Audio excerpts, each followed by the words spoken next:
Researchers have been tinkering away, and they've cracked open a fresh chapter in haptic technology.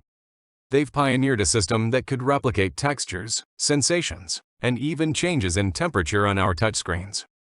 Just imagine, as you swipe through your device, you can actually feel the tactile differences between materials like the velvety touch of silk, the rugged feel of denim, or even the graininess of sandpaper.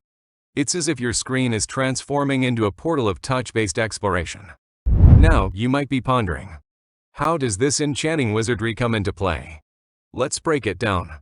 This cutting-edge technology employs intricate vibrations along with variable friction levels to trick your brain into experiencing diverse textures. Think of it as your fingers embarking on a virtual adventure. These vibrations are so precise that they can mimic the sensation of smoothness, coarseness, and even intricate textures. Wrap your mind around the notion of merging digital and tangible realities like